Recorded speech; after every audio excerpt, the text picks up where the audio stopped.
इस वीडियो में हम आप लोगों को पढ़ाएंगे, डिस्कस करने वाले हैं गेहूँ के बारे में। गेहूँ जिसे इंग्लिश में हम व्हीट बोलते हैं, इसका साइंटिफिक नेम जो है वह ट्रिटिकम एस्टिवम होता है और ये पोएसी फैमिली से बिलोंग करता है। पोएसी फैमिली का जो दूसरा नाम है वह रेमिनी है, ये आप लोगों को ध्यान रखना है। तो गेहूँ का वनस्पतिक नाम क्या होता है? गेहूँ का वनस्पतिक नाम होता है ट्रिटिकम एस्टिवम। फैमिली क्या होती है इसकी? फैमिली होती है पोएसी, जिसका दूसरा नाम होता है ग्रेमिनी या फिर इसे ग्रास फैमिली यानी घास कुल भी कहा जाता है, ये आप लोग ध्यान रखना। नेक्स्ट हम बात करेंगे गुणसूत्रों की। तो गेहूं में गुणसूत्र कितने पाए जाते हैं? गेहूं में गुणसूत्र जो है 42 पाए जाते हैं। अगर हम आप लोगों को पूछा जाए कि कॉमन गेहूं में, कॉमन ब्रीड व्हीट गेहूं में कितने गुणसूत्र पाए जाते हैं, तो 42 गुणसूत्र पाए जाते हैं। यहाँ से आप लोगों को ये भी प्रश्न पूछे जाते हैं कि इनकी जो प्रजातियां होती हैं उनमें कितने कितने गुणसूत्र पाए जाते हैं। तो आप लोगों को ध्यान रखना है कि ट्रिटिकम एस्टिवम अगर आप लोगों से पूछे तो उसमें 42 गुणसूत्र होते हैं। अगर आप लोगों से पूछे कि ट्रिटिकम ड्यूरम में जो है कितने गुणसूत्र होते हैं, तो 28 गुणसूत्र होते हैं। और ट्रिटिकम डाइकोकम जो गेहूं की प्रजाति है उसमें भी 28 गुणसूत्र होते हैं, ये आप लोगों को ध्यान रखना है। ट्रिटिकम एस्टिवम में कितने गुणसूत्र होते हैं? ट्रिटिकम एस्टिवम में 42 गुणसूत्र होते हैं। ट्रिटिकम ड्यूरम में 28 गुणसूत्र होते हैं और ट्रिटिकम डाइकोकम में जो है 28 गुणसूत्र होते हैं, ये आप लोगों को ध्यान रखना है। ड्यूरम और डाइकोकम दोनों में कितने कितने गुणसूत्र हैं? 28 गुणसूत्र हैं। ठीक है, आगे बढ़ेंगे। नेक्स्ट हम बात करेंगे गेहूं की प्रमुख किस्में। गेहूं की प्रमुख किस्में जो है वह उनके बारे में बात करेंगे। तो भारत में बोई जाने वाली प्रमुख किस्में जो है ट्रिटिकम एस्टिवम है, ट्रिटिकम ड्यूरम है और ट्रिटिकम डाइकोकम है, जो हमने अभी पीछे डिस्कस किया था। तो ट्रिटिकम एस्टिवम जो है इसे हम लोग रोटी वाला गेहूं बोलते हैं। ठीक है, ये हमारा रोटी वाला गेहूं है और इसे हम 87% यानी 87% जो है क्षेत्र में इसको उगाया जाता है। सूजी या मैक्रोनी वाला गेहूं, सूजी या मैक्रोनी वाला गेहूं इसे जो है 12% क्षेत्रफल पर भारत में उगाया जाता है, ये आप लोगों को ध्यान रखना है। और ये ट्रिटिकम ड्यूरम गेहूं है। ट्रिटिकम डाइकोकम इसको इमर गेहूं कहते हैं, ये जो है लगभग 1% क्षेत्रफल में उगाया जाता है, आप लोगों को ध्यान रखना है। ठीक है, तो इसमें हमने क्या बात करी? गेहूं की प्रमुख किस्में। गेहूं की प्रमुख किस्में कौन कौन सी हैं? Triticum aestivum, Triticum durum, Triticum dicoccum. Triticum aestivum 87% क्षेत्रफल पर उगाया जाता है, ट्रिटिकम ड्यूरम 12% क्षेत्रफल पर उगाया जाता है और ट्रिटिकम डाइकोकम जो है 1% क्षेत्रफल पर उगाया जाता है। ठीक है, नेक्स्ट हम बात करेंगे विश्व व भारत में गेहूं की क्षेत्रफल और उत्पादन में स्थिति क्या है, उसके बारे में बात कर लेते हैं। तो विश्व स्तर पर गेहूं का क्षेत्रफल एवं उत्पादन सबसे अधिक होता है, ये आप लोगों को ध्यान रखना है। विश्व स्तर पर गेहूं का क्षेत्रफल एवं उत्पादन सबसे अधिक होता है। इसके बाद जो है धान आता है, दूसरे स्थान पर धान आता है और प्रथम स्थान पर क्या है? गेहूं है। कौन कौन से स्टेट में अधिक उत्पादन होता है, कौन से स्टेट में उत्पादकता अधिक है, ये हम आगे जब करंट के वीडियो लेंगे तो उनमें आप लोगों को बताएंगे, इसमें यहाँ पर अभी नहीं बताएंगे। ठीक है, क्योंकि डेटा चेंज होता रहता है, तो अगर अभी से वह आप लोग याद कर लेंगे तो गलत होने की संभावना बढ़ जाएगी, बाद में आप लोगों को बताएंगे। ठीक है, तो हम बात करेंगे गेहूं के उत्पत्ति स्थान की। गेहूं के उत्पत्ति स्थान को लेकर वैज्ञानिकों में मतभेद है। कुछ वैज्ञानिक इसके जैसे डीकन डोल के अनुसार रजला फरात की घाटी जो है इसका उत्पत्ति स्थान माना गया है, और बेबीलोव के अनुसार जो है इसका जन्म स्थान जो है भारत या अफगानिस्तान माना जाता है, जबकि ट्रिटिकम ड्यूरम का जन्म स्थान जो है ये अबिसीनिया माना गया है। ठीक है, तो ये आप लोगों को ध्यान रखना है। अगर आप लोगों से पूछा जाए, नॉर्मली पूछा जाता है, अगर बेबीलोव के अनुसार, मोस्टली आप लोगों की परीक्षा में बेबीलोव के अनुसार पूछा जाता है, तो ये आप लोगों को ध्यान रखना है, ये भारत या अफगानिस्तान इन्होंने बताया है इसका जन्म स्थान। ठीक है, अगर नॉर्मली पूछा जाए तो इसका जो जन्म स्थान है वह है साउथ वेस्ट एशिया।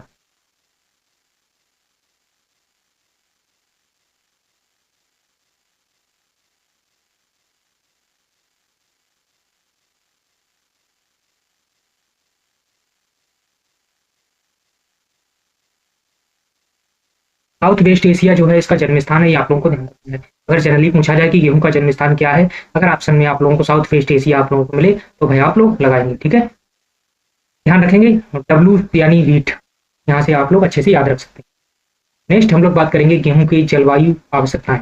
किस तरह की जलवायु का पौधा है? तो गेहूं जो है एक शीतोष्ण जलवायु का पौधा है, ये आप लोगों को ध्यान रखना। गेहूं कैसा पौधा है? गेहूं एक शीतोष्ण जलवायु का पौधा है। इसके अंकुरण के लिए 20 से 25 डिग्री सेंटीग्रेड तापमान की आवश्यकता होती है। यानी अंकुरण के लिए अगर पूछा जाए कि गेहूं के अंकुरण के लिए कितने तापमान की आवश्यकता होती है, तो 20 से 25 डिग्री सेंटीग्रेड तापमान जो है गेहूं की अंकुरण के लिए आवश्यक होता है। टिल्ले फूटने व वृद्धि के लिए 16 से 20 डिग्री सेंटीग्रेड तापमान अच्छा रहता है। और अगर दाना बनने की बात करें तो दाना बनने के लिए इसको 20 से 25 डिग्री सेंटीग्रेड जो है तापमान अच्छा अनुकूल रहता है, ये आप लोग। नेक्स्ट है सीकुड़ का महत्व। तो ये जो गेहूं होता है इसके ऊपर, गेहूं की बाली होती है उसके ऊपर ये इस तरह से इस तरह से ये सिंकुर बने हुए होते हैं, उनका क्या महत्व होता है, ये हम लोग बात करेंगे। ये बाली हो गई हमारी गेहूं की, तो इसके ऊपर ऐसे ऐसे करके ये सिंकुर बने हुए होते हैं, उनका क्या महत्व होता है उसके बारे में बात करेंगे। तो ये जो सिंकुर होते हैं, ये जो सिंकुर होते हैं, ये जो है हरे, कुछ किस्मों में सिंकुर हरे रहते हैं और जो प्रकाश संश्लेषण में सहायता करते हैं। क्या करते हैं ये जो है प्रकाश संश्लेषण में सहायता करते हैं और पानी की बचत करते हैं। चिड़ियों से होने वाली हानि और कीड़ों से होने वाली हानि को कम करते हैं। ये आप लोगों को ध्यान रखना है, ये काम होता है सिंकुरों का। नेक्स्ट है सिलिकॉन तत्व। सिलिकॉन तत्व क्या करता है गेहूं में, तो गेहूं सिलिकॉन तत्व को अधिक मात्रा में अवशोषित करता है, जो सिंकुरों में जमा होकर पौधे को मजबूती और सुरक्षा प्रदान करता है। अगर पूछा जाए कि सिलिकॉन तत्व का गेहूं में क्या महत्व है, तो ये जो है सिंकुरों में जमा होकर मजबूती और सुरक्षा प्रदान करता है, ये आप लोगों को ध्यान रखना है। ठीक है, नेक्स्ट अंकुरण व जड़ विकास। अंकुरण व जड़ विकास के बारे में अगर हम बात करें कि गेहूं का अंकुरण जो है और जड़ विकास के बारे में हम बात करते हैं, तो गेहूं में अंकुरण के तुरंत बाद प्राथमिक जड़ें निकलती हैं। गेहूं का जैसे ही अंकुरण होता है तो सबसे पहले कौन सी जड़ें निकलती हैं, प्राथमिक जड़ें निकलती हैं। ठीक है, गेहूं में प्राथमिक जड़ें निकलती हैं। जैसे जैसे पौधा बड़ा होता है ये कमजोर होने लगती हैं और 20 से 25 दिन के भीतर तने की भूमिगत गांठ से द्वितीय जड़ें जो है निकलती हैं। ठीक है, द्वितीय जड़ें निकलती है जैसे, या शिखर जड़ें निकलती हैं जिन्हें हम लोग क्राउन रूट बोलते हैं। ठीक है, शिखर जड़ें निकलती हैं जो जीवन भर जल व पोषण तत्व का अवशोषण करती रहती हैं। तो अगर आप लोगों से पूछा जाए कि कौन सी जड़ें जो है वह जीवन भर गेहूं के जीवन भर जल व पोषण तत्वों का अवशोषण करती हैं, तो आप लोगों को क्या बताना है, शिखर जड़ें। यानी ठीक है, यानी शिखर जड़ें जो है वह जल व पोषण तत्वों का अवशोषण जीवन भर करती रहती है। ठीक है, नेक्स्ट हम लोग बात करेंगे पुष्पक्रम और फल। तो गेहूं का जो पुष्पक्रम होता है वह स्पाइक यानी बाली होता है, ये आप लोगों को ध्यान रखना है। इंपॉर्टेंट क्वेश्चन है, ये आप लोगों को ध्यान रखना है। गेहूं का पुष्पक्रम जो है वह स्पाइक या बाली कहलाता है। नेक्स्ट है गेहूं एक उभयलिंगी पौधा है, ये भी आप लोगों को ध्यान रखना है। गेहूं कैसा पौधा है, एक उभयलिंगी पौधा है और इसका फल प्रकार जो है कैरियोप्सिस होता है, ये आप लोगों को ध्यान रखना है। मोस्ट इंपॉर्टेंट, ठीक है, वेरी मोस्ट इंपॉर्टेंट ये क्वेश्चन है कि गेहूं का जो फल प्रकार है वह कैसा होता है, तो गेहूं का जो फल प्रकार है वह कैरियोप्सिस होता है। ठीक है, नेक्स्ट हम लोग बात करेंगे प्रकाश अवधि व जलवायु। तो गेहूं एक दीर्घ प्रदीप्तकालिक पौधा है, यानी इसके फूलने और फलने के लिए लंबे दिन की आवश्यकता होती है। कैसी आवश्यकता होती है, दीर्घकालिक पौधा है ये। ठीक है, ये आप लोगों को ध्यान रखना है, फूलने और फलने के लिए लंबे दिन की आवश्यकता होती है। लंबे दिन का मतलब कि दीर्घ डे प्लांट जो कैसे होते हैं, इन्हें जो है 12 घंटे से ज्यादा प्रकाश की आवश्यकता होती है। 12 घंटे से ज्यादा प्रकाश की आवश्यकता होती है, उन्हें उन पौधों को हम क्या कहते हैं, दीर्घकालिक पौधे कहते हैं।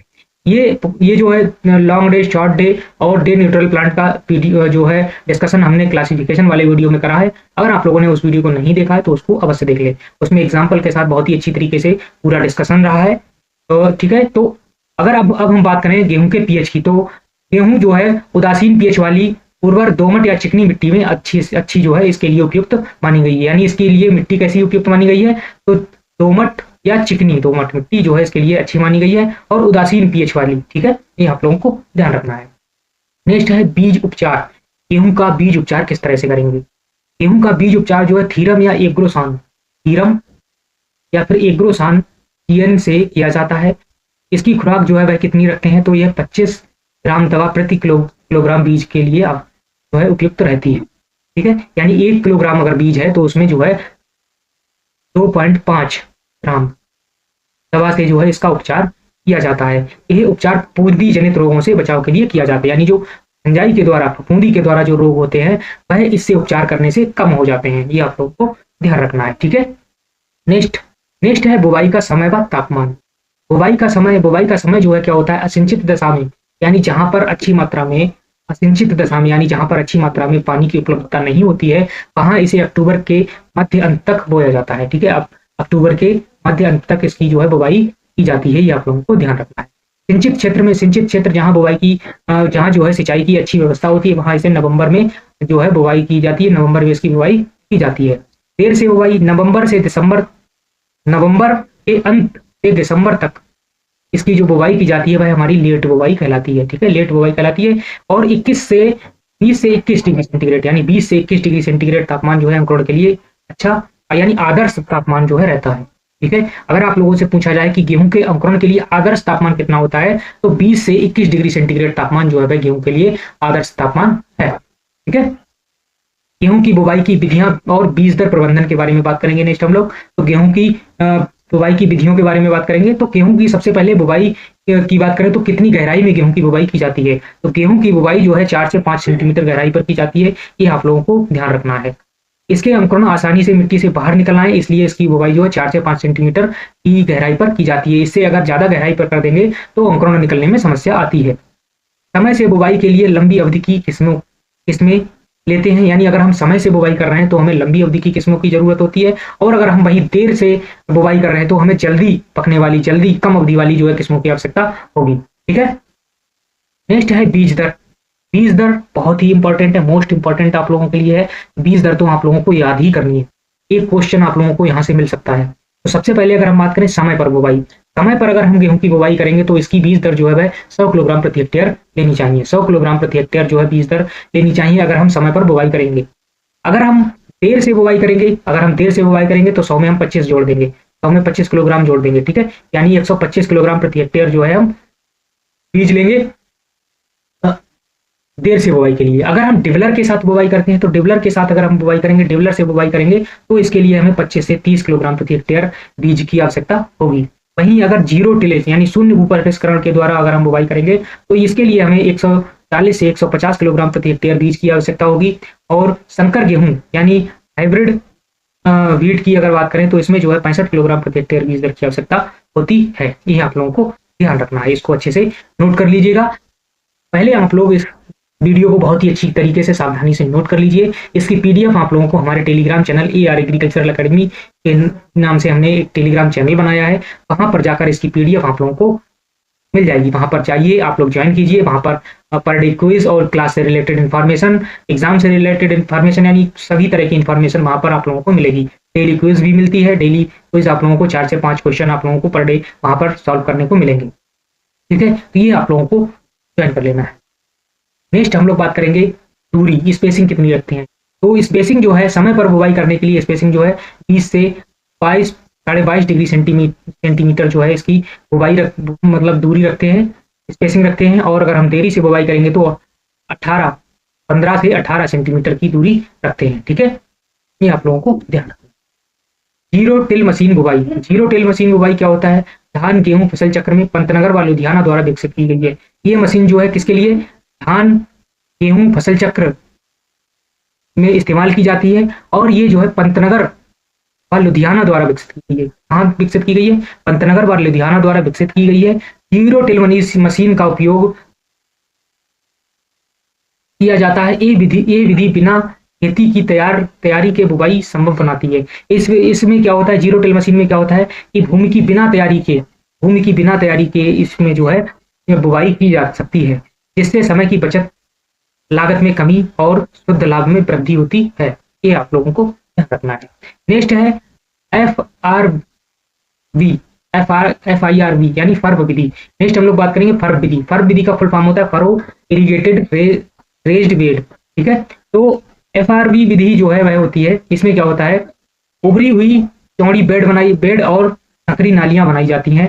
इन बेड्स पर गेहूं की 2 से 3 पंक्तियों में बुवाई की जाती है और नालियों से सिंचाई की जाती है, जिससे जल क्षरण और बेहतर वृद्धि होती है। जल क्षरण और बेहतर वृद्धि होती है इसमें। ठीक है, जल क्षरण में कमी होती है और बेहतर वृद्धि होती है, आप लोगों को ध्यान रखना है। नेक्स्ट है सहफसली खेती। इंटरक्रॉपिंग। इंटरक्रॉपिंग में क्या होता है? इंटरक्रॉपिंग जो है गेहूं की फसल में सरसों की जाती है, ये आप लोगों को ध्यान रखना। इंटरक्रॉपिंग किसकी की जाती है? गेहूं में सरसों की जाती है। सरसों में हम क्या करते हैं कि 9:1 यानी 9 गेहूं की पंक्तियां और 1 सरसों की पंक्तियां होते हैं। इसको हम लोग इंटरक्रॉपिंग कहते हैं। जैसे कि 9 जो है हमने लाइनें खींच दी, ये हमारी 9 जो है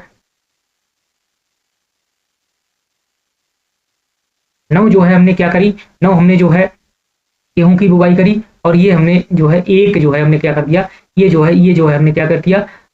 सरसों की बुवाई करती है। इसके बाद भी हम इधर जो है अपनी क्या करेंगे? गेहूं की बुवाई करेंगे। ठीक है, तो ये जो है क्या हो जाता है? इंटरक्रॉपिंग कहलाता है। इससे कृषि कार्य आसान होता है और दोनों फसलों से बेहतर उत्पादन प्राप्त होता है, ये आप लोगों को ध्यान रखना है।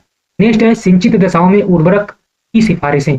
यानी सिंचित दिशाएं जो होती हैं, जहां पर सिंचित दशा होती है, यानी जहां पर अच्छी मात्रा में जल जो है उपलब्ध होता है, वहां पर उर्वरक की सिफारिश कितनी की गई है, कितनी हमें उर्वरक देनी है और किस समय देना है।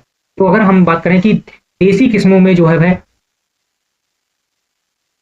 NPK कितना संस्तुत की गई है, तो 60 से 80 किलोग्राम, ठीक है, 30 से 40 किलोग्राम और 40 किलोग्राम, ठीक है, ये जो है उर्वरक की सिफारिश की गई है। वैसे ही अगर हम बौनी किस्मों में बात करें तो बौनी किस्मों में 120, 60 और 60, ठीक है। बौनी किस्मों में समय पर बुवाई के लिए 120, 60 और 60, पछेती के लिए 60, 80, 40, ठीक है, 60 से 80, ठीक है, सॉरी 60 से 80, 40 और 40। असिंचित दशाओं में ये मात्राएं आमतौर पर आधी कर दी जाती है, ठीक है, ये आप लोगों को ध्यान रखनी है। अगर असिंचित क्षेत्र है तो ये जो है जितनी भी हमने अभी आप लोगों को बताया है इनका आधा कर दिया जाता है। नेक्स्ट, सूक्ष्म पोषक तत्वों का छिड़काव।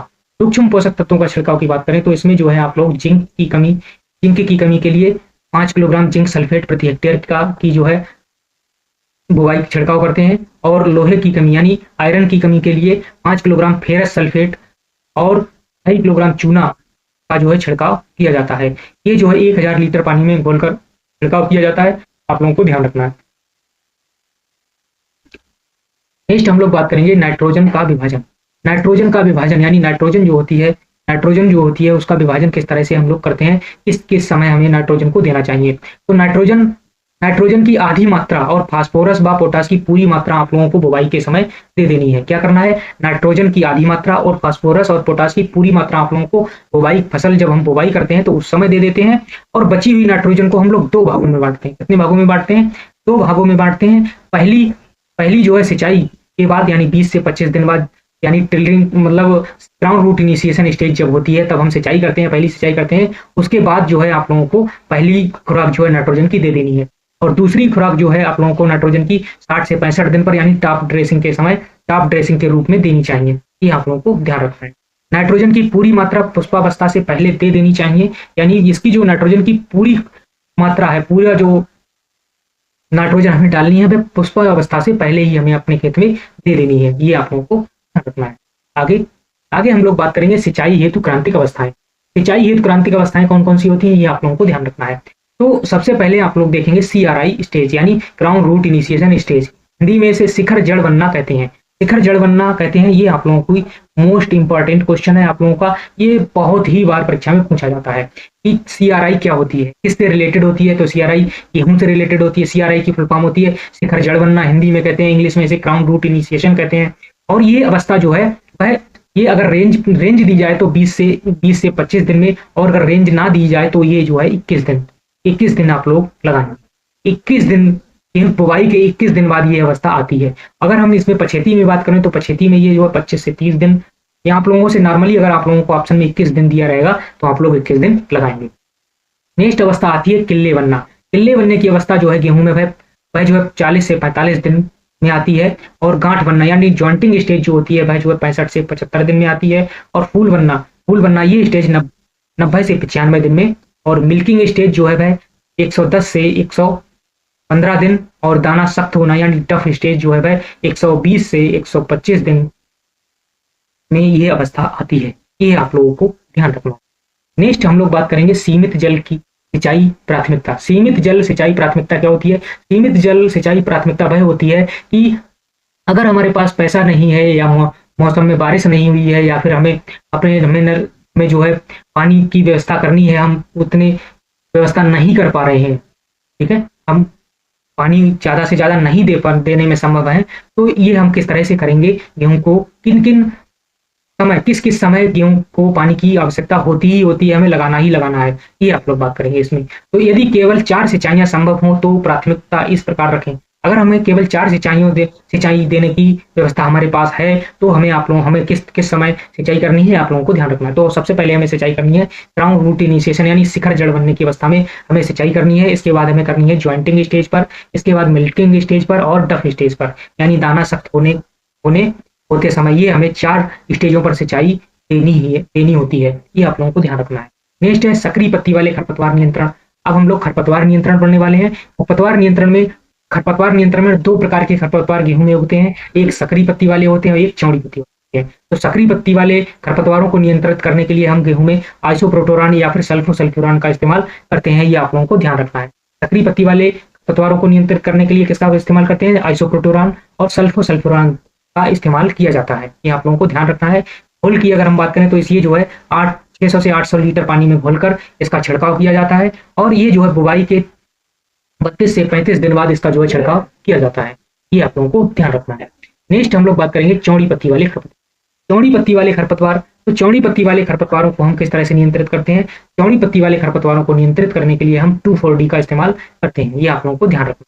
चौड़ी पत्ती वाले खरपतवारों को नियंत्रित करने के लिए हम 2,4-D का इस्तेमाल करते हैं, ये 2,4-D का इस्तेमाल करते हैं। ये भी हम 600 से 800 लीटर पानी में घोलकर छिड़काव करते हैं। ये भी कब करते हैं? 32 से 35 दिन पर छिड़काव इसका किया जाता है। गेहूं सरसों की मिश्रित फसल में पेंडिमेथिलिन का उपयोग सुरक्षित रहता है, ये आप लोगों को ध्यान रखना है। अगर हम मिश्रित खेती कर रहे हैं, गेहूं और सरसों की मिश्रित खेती कर रहे हैं, तो हम उसमें 2,4-D का इस्तेमाल नहीं करेंगे। 2,4-D का अगर हम इस्तेमाल करेंगे तो 2,4-D जो है कि सरसों की फसल को नुकसान पहुंचाएगा और सरसों की फसल हमारी नष्ट हो जाएगी, ये आप लोगों को ध्यान रखना है। इसमें हम लोग पेंडिमेथिलिन का इस्तेमाल करेंगे, ठीक है। नेक्स्ट है, अब हम बात करेंगे हेलरिस माइनर, यानी खरपतवार कौन कौन से लगते हैं। तो खरपतवार जो है, मुख्य खरपतवार जो है वह हेलरिस माइनर है गेहूं का। हेलरिस माइनर जिसे हम लोग मंडूसी, गेहूं का मामा, गुल्ली डंडा भी कहते हैं, ये इसके नाम हो गए। कौन कौन से नाम हो गए? हेलरिस माइनर इसका साइंटिफिक नाम है, जिसे हम लोग मंडूसी, गेहूं सा, गुल्ली डंडा कहते हैं। इसकी फैमिली जो है वह ग्रेमिनी होती है, एक घासकुल का पौधा है, आप लोगों को पता है। और इसके एक पौधा जो है 10,000 से 30,000 बीज पैदा करता है। इसका परीक्षण भार, इसका जो परीक्षण भार होता है, यानी परीक्षण भार होता है वह 2 ग्राम होता है, परीक्षण भार पूछा जा गया है। और जबकि इसका जो गेहूं का परीक्षण भार होता है, गेहूं का परीक्षण भार होता है वह 40 से 42 ग्राम होता है, ये आप लोगों को ध्यान रखना। आइसोप्रोटोरॉन के लगातार प्रयोग से इसमें सहनशीलता पाई जाती है, ये आप लोगों को ध्यान रखना है। नेक्स्ट है रोग। रोगों के बारे में अगर हम बात करें तो सबसे पहले हम लोग बात करेंगे अनावृत कंड, यानी लूज स्मट। लूज स्मट रोग जो है वह आस्ट्रीलोगोन्यूडा टेट्साई के द्वारा होता है। लूज स्मट यानी अनावृत कंड रोग जो है वह गेहूं में आस्ट्रीलोगोन्यूडा टेट्साई यानी फफूंद के द्वारा होता है। आप लोगों को केवल इतना ध्यान रखना है कि ये जो है किसके कारण होता है? फफूंद के कारण होता है, यानी फंजाई के कारण होता है। इसमें क्या होता है? इसमें बाली की जगह काला चूर्ण भर जाता है, बाली की जगह पूरा काला काला चूर्ण भर जाता है। बाली जो होती है वह पूरी काली हो जाती है और काला चूर्ण भर जाता है। दानों की जगह अगर हम देखेंगे तो इसमें पूरा काला काला चूर्ण निकलता है, ये आप लोगों को ध्यान रखना है। इसके नियंत्रण के लिए जब हम बुवाई के लिए बीज ले जाते हैं तो हमें जून की धूप में बहुत ही अच्छी तरीके से सुखा लेना चाहिए, और रोग रोधी किस्में हमें जो है उगानी चाहिए। ये जो है इसके नियंत्रण के उपाय है, ठीक है। नेक्स्ट ये देखो, आप लोग देख रहे हैं, ये जो है बाली जो है बिल्कुल कैसी कैसी हो गई है, बिल्कुल काली काली सी हो गई है। किस तरह के प्रश्न आप लोगों की परीक्षा में पूछे जाते हैं? तो चलिए, पहला प्रश्न है गेहूं का वनस्पतिक नाम क्या है? बहुत ही महत्वपूर्ण और बहुत ही सिंपल प्रश्न। पहला प्रश्न, गेहूं का वनस्पतिक नाम क्या है? ओराइजा सैटिवा या मेज, ट्रिटिकम एस्टिवम, होर्डियम बल्गेर। कमेंट करेंगे कि गेहूं का साइंटिफिक नाम क्या होता है। तो गेहूं का जो साइंटिफिक नाम होता है वह होता है ट्रिटिकम एस्टिवम। गेहूं का साइंटिफिक नेम ट्रिटिकम एस्टिवम होता है। ओराइजा सैटिवा धान का साइंटिफिक नेम होता है। जिया मेज मक्का का साइंटिफिक नेम होता है। और होर्डियम बल्गेर जो है वह, आप लोग कमेंट करके बताओ किसका साइंटिफिक नाम होता है। नेक्स्ट, गेहूं किस कुल से संबंधित है? गेहूं किस कुल से संबंधित है आप लोगों को बताना है। Fabaceae, Solanaceae, Poaceae, Brassicaceae. तो गेहूं जो है वह किस फैमिली से संबंधित है? जल्दी से आप लोग कमेंट कीजिए।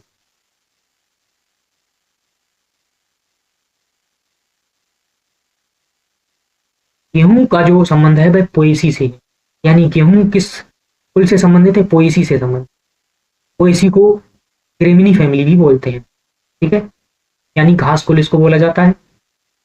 इसमें धान, गेहूं, मक्का, ज्वार, बाजरा, ये सभी जो है कैसे हैं? इनका कुल क्या है? इनका सभी का कुल जो है वह पोएसी है, यानी ग्रेमिनी फैमिली है। नेक्स्ट, गेहूं की उत्पत्ति किस क्षेत्र में मानी जाती है? गेहूं की उत्पत्ति किस क्षेत्र में मानी जाती है? आप लोगों को याद रखना है। तो गेहूं की उत्पत्ति जो है मानी जाती है south west Asia. South west Asia जो है इसकी उत्पत्ति स्थान माना जाता है। तो इसका आंसर क्या हो जाएगा? आंसर हो जाएगा इसका बी, यानी दक्षिण पश्चिम एशिया। दक्षिण पश्चिम एशिया जो है वह गेहूं का उत्पत्ति स्थान है। नेक्स्ट, भारत गेहूं के क्षेत्र और उत्पादन की दृष्टि से विश्व में कौन सा स्थान रखता है? ये आप लोगों को बताना है। तो भारत जो है क्षेत्रफल और उत्पादन की दृष्टि से दूसरा स्थान रखता है। कौन सा स्थान रखता है? दूसरा स्थान रखता है, यानी ऑप्शन बी इसका सही हो जाएगा। नेक्स्ट है गेहूं का गुणसूत्र संख्या क्या है? गेहूं का गुणसूत्र संख्या क्या है? तो गेहूं में कितने गुणसूत्र पाए जाते हैं? गेहूं में जो है 42 गुणसूत्र पाए जाते हैं, आप लोगों को ध्यान रखना है, 42 गुणसूत्र गेहूं में पाए जाते हैं। नेक्स्ट है ट्रिटिकम ड्यूरम किस प्रकार का गेहूं है? तो ट्रिटिकम ड्यूरम जो है किस प्रकार का गेहूं है, ये आप लोगों को बताना है। हेक्साप्लॉइड है, डिप्लॉइड है, टेट्राप्लॉइड है या फिर मोनोप्लॉइड है? तो ट्रिटिकम एस्टिवम जो है भाई आप लोगों का ट्रिप्लॉइड है। कैसा है? ट्रिप्लॉइड है, ये आप लोगों को ध्यान रखना है, ट्रिप्लॉइड है। ऑप्शन इसका सी सही हो जाएगा। ट्रिप्लॉइड जो है ट्रिटिकम ड्यूरम है। अगर आप लोगों से ट्रिटिकम एस्टिवम पूछे तो भाई जो है ट्रिटिकम एस्टिवम कैसा है? ट्रिटिकम एस्टिवम जो है हेक्साप्लॉइड है, ये आप लोगों को ध्यान रखना है। ठीक है। नेक्स्ट हम लोग बात करेंगे भारत में क्षेत्रफल के आधार पर गेहूं उत्पादन में अग्रणी राज्य है। भारत में क्षेत्रफल के आधार पर गेहूं में उत्पादन अग्रणी राज्य क्या है? आप लोगों को बताना है। ऑप्शन है पंजाब, मध्य प्रदेश, उत्तर प्रदेश, हरियाणा। तो इसका जो करेक्ट आंसर हो जाएगा आप लोगों का वह हो जाएगा उत्तर प्रदेश। उत्तर प्रदेश जो है वह भारत में क्षेत्रफल के आधार पर भारत में गेहूं के उत्पादन में क्षेत्रफल के आधार पर अग्रणी राज्य है। ठीक है। नेक्स्ट हम लोग बात करेंगे गेहूं की उत्पादकता के मामले में पहला स्थान किस राज्य का है, यानी उत्पादकता सबसे अधिक किस राज्य की है, ये आप लोगों को बताना है। ऑप्शन दे रखे हैं हरियाणा, पंजाब, उत्तर प्रदेश, मध्य प्रदेश। तो गेहूं की जो उत्पादकता है वह जो है पंजाब राज्य की अधिक है, यह आप लोगों को ध्यान रखना है, यानी ऑप्शन इसका बी सही हो जाएगा। पंजाब राज्य की उत्पादकता, गेहूं की उत्पादकता के मामले में पंजाब जो है पहला स्थान रखता है, आप लोगों को ध्यान रखना। नेक्स्ट है गेहूं के दाने या आटे में कौन सा प्रोटीन पाया जाता है जो चपाती और बेकरी के लिए आवश्यक है? गेहूं के दाने में प्रोटीन कौन सा पाया जाता है, ये आप लोगों को बताना है। तो ऑप्शन दे रखे हैं कैसीन, ग्लूटीन, एल्बुमिन, ग्लाइकोजन। बताइए आप लोग। तो आप लोगों को ध्यान रखना है कि गेहूं में जो है वह ग्लूटीन प्रोटीन पाया जाता है। कौन सा प्रोटीन पाया जाता है? ग्लूटीन प्रोटीन गेहूं में पाया जाता है, ये आप लोगों को ध्यान रखना है। और कैसीन प्रोटीन ये जो है दूध में पाया जाता है। किसमें पाया जाता है? दूध में कैसीन प्रोटीन पाया जाता है, ये जो है गेहूं में पाया जाता है। तो इसका जो करेक्ट आंसर हो जाएगा वह हो जाएगा ऑप्शन नंबर बी। नेक्स्ट, गेहूं का पुष्प क्रम किस प्रकार का होता है? गेहूं का पुष्प क्रम किस प्रकार का होता है? पेनिकल होता है, रेसीम होता है, स्पाइक होता है या फिर अम्बल होता है?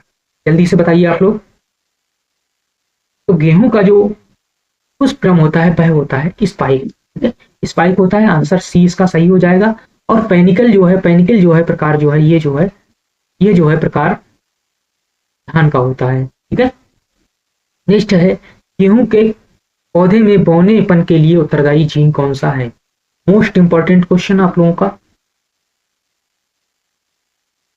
ऑप्शन दे रखे हैं नोरिन 10, क्रिटिकम 2, डिकोकम 5, सेमी ड्वार्फ 1। तो इसका जो करेक्ट आंसर हो जाएगा वह हो जाएगा नोरिन 10, यानी ऑप्शन नंबर ए इसका सही हो जाएगा।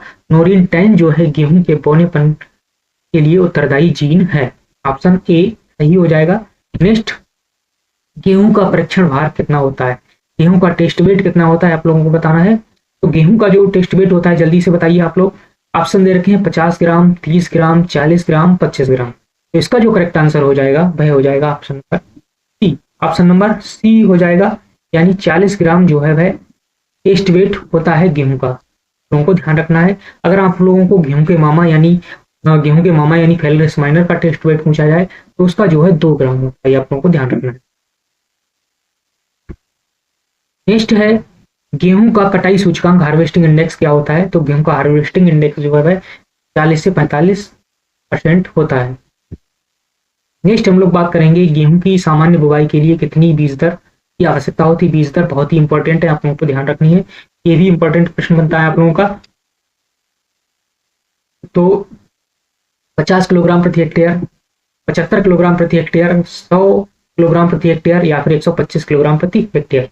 तो इसका जो करेक्ट आंसर हो जाएगा भाई जल्दी से कमेंट कीजिए।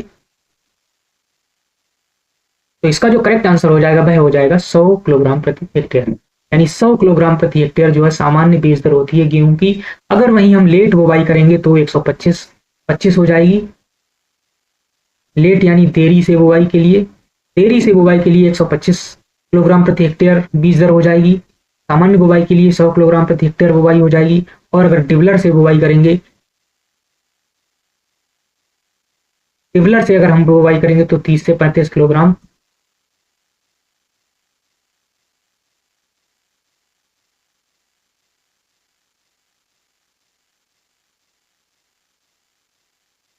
अगर हम डिबलर से बुवाई करेंगे तो 30 से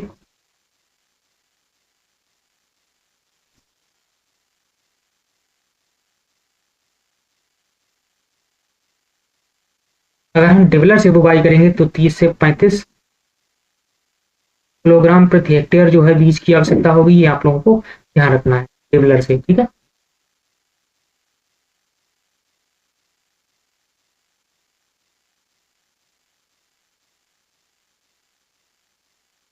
नेक्स्ट ये प्रश्न भी हमने आप लोगों को बता ही दिया कि अगर हम पछेती पछेती बुवाई करेंगे या फिर देरी से बुवाई करेंगे तो उसके लिए 125 किलोग्राम प्रति हेक्टेयर बीज की आवश्यकता होगी, ठीक है। डिबलर से भी अभी हमने डिस्कस कर लिया कि अगर डिबलर से अगर हम बुवाई करें तो इसके लिए 30 से 35 किलोग्राम प्रति हेक्टेयर बीज की आवश्यकता होगी। नेक्स्ट है गेहूं की बुवाई का उपयुक्त समय। तो गेहूं की बुवाई का जो उपयुक्त समय होता है वह क्या होता है आप लोगों को बताना है। अक्टूबर का पहला पखवाड़ा, नवंबर का पहला पखवाड़ा, दिसंबर का पहला पखवाड़ा या फिर जनवरी का पहला पखवाड़ा। तो इसका जो करेक्ट आंसर हो जाएगा वह हो जाएगा ऑप्शन ए, यानी अक्टूबर का पहला पखवाड़ा गेहूं की बुवाई के लिए उपयुक्त समय रहता है। नेक्स्ट है गेहूं का मूल्यारोग। गेहूं का मूल्यारोग किसके कारण होता है। तो गेहूं का मूल्यारोग जो है वह सूत्रकृमि यानी निमेटोड के कारण होता है। ऑप्शन बी सही हो जाएगा। नेक्स्ट है गेहूं की कटाई दाने में कितने प्रतिशत नमी पर की जाती है। गेहूं की जब कटाई करते हैं तो उस समय दाने में कितने परसेंट नमी होनी चाहिए आप लोगों को बताना है। तो 10 से 12%, 15 से 18%, 20 से 25% या फिर 25 से 30%। तो इसका जो करेक्ट आंसर हो जाएगा वह हो जाएगा ऑप्शन नंबर सी, 20 से 25% जो है होनी चाहिए दाने में नमी कटाई के दौरान, ठीक है। नेक्स्ट है गेहूं के सुरक्षित भंडारण के लिए दाने में कितनी नमी होनी चाहिए। ये भी इंपॉर्टेंट प्रश्न है, आप लोगों को ध्यान रखना है बहुत ही अच्छी तरीके से। तो इसके लिए आप लोगों को 10 से 12% नमी पर जो है भंडारण करना चाहिए गेहूं का। नेक्स्ट है ये भी बहुत ही इंपॉर्टेंट प्रश्न, ट्रिटिकेल किसका क्रॉस है। ट्रिटिकेल जो है भाई एक मैन मेड सीरियल है, यानी मनुष्य के द्वारा डेवलप किया गया एक सीरियल है ट्रिटिकेल। इसका जो क्रॉस है वह गेहूं और राई है, ठीक है। गेहूं और राई के क्रॉस से इसको डेवलप किया गया है। गेहूं और राई के क्रॉस से इसको डेवलप किया गया है, ये आप लोगों को ध्यान रखना है। तो इसका जो करेक्ट आंसर हो जाएगा वह हो जाएगा सी। नेक्स्ट है सामान्य चपाती गेहूं का वनस्पतिक नाम, यानी आप लोगों को गेहूं का वनस्पतिक नाम बताना है, चपाती गेहूं का साइंटिफिक नेम बताना है। तो इसका साइंटिफिक नेम क्या होता है बताइए जल्दी से। ऑप्शन दे रखे हैं Triticum durum, Triticum aestivum, Triticum dicoccum, Triticum monococcum. तो इसका जो साइंटिफिक नेम होता है चपाती गेहूं का वह होता है triticum triticum aestivum. Answer B. I hope आप लोगों को वीडियो अच्छा लगा हो। वीडियो अच्छा लगा है तो वीडियो को लाइक कीजिए, चैनल पर नए हैं चैनल को सब्सक्राइब कीजिए, कमेंट करके बताइए वीडियो आप लोगों को कैसा लगा और वीडियो को शेयर कीजिए अपने दोस्तों में, जिससे कि ज़्यादा से ज़्यादा लोग जुड़ पाए और इसका लाभ ले सके। तब तक के लिए जय हिंद, वंदे मातरम, धन्यवाद।